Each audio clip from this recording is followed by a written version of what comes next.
Just finished 55 minutes, right at 6 miles.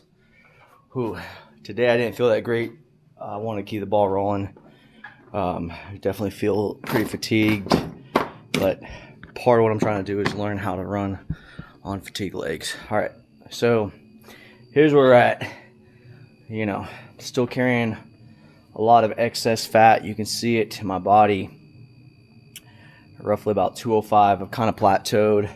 I'm having a hard time dropping this excess weight. I've kind of relaxed. I was tracking calories, like literally weighing everything, calculating everything, and I kind of dropped back.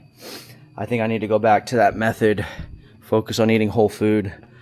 But here's where I'm at. Today's the, I think, 12th, 13th of November. It's a Wednesday. Still had a decent workout. Wasn't anything like Monday, but that's to be expected on fatigue legs.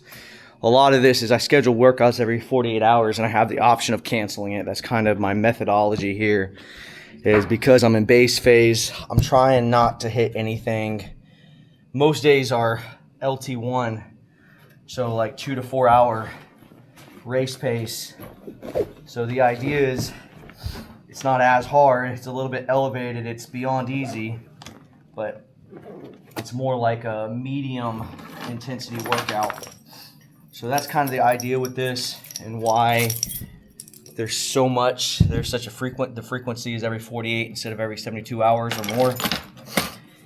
Next phase, when I get into more true threshold work, it's gonna be harder. My plan is to actually switch to every 72 hours.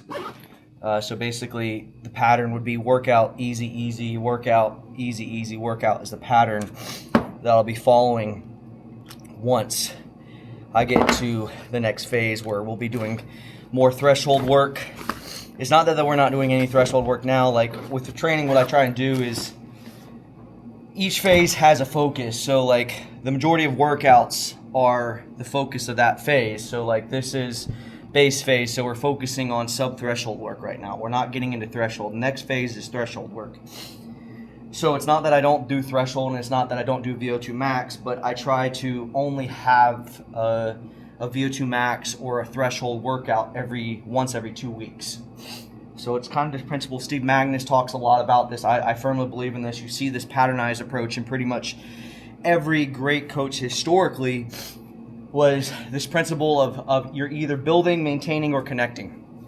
And so I integrate that into everything I do. So, you know, if you don't use it, you do lose it. You know, my life is a story of that. You know, I stopped running for a couple years, and you see how slow I've gotten. You know, like in 2018, 2019, it's only 6 years later, I was running in practice. I was time trialing a 1:17.5, which is 5:53 pace in 85 to 90 degree weather in the middle of Florida heat. So the fact that I can't even run 1 mile right now, and I've been training for the last 6-7 months fairly intensely. You know, now my mileage isn't crazy high, but that's just because I can't run that fast. You know, I'm still getting up to I've been, you know, getting up to 7 to 10 hours a week for a while here. So a lot of that's my weight. You know, weight is definitely a big thing right now. I'm sure I would be significantly faster if I was at the weight I was at. I was at 155 when I ran that. So if I was 50 pounds lighter right now, I would probably be able to run right around a 16-minute, maybe 16:35K, maybe 17 minutes at the very slowest. I honestly think my fitness is fantastic right now. I'm just fat, you know. It's just I'm overweight. But I'm just going to keep the ball rolling. Either way, this is a good day on fatigue legs.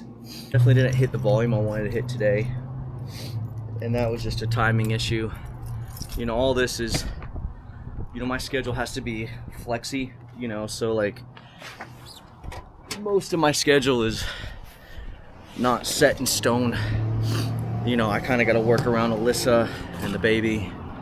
You know, I'm blessed to have a wife that lets me focus on the cooking and the other things around the house and training, and, you know, just not trying to force things with my business, you know.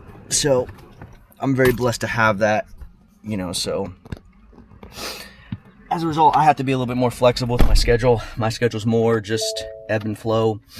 I don't have really set times. It's just a lot of it is just to kind of work around the wife and kids' needs.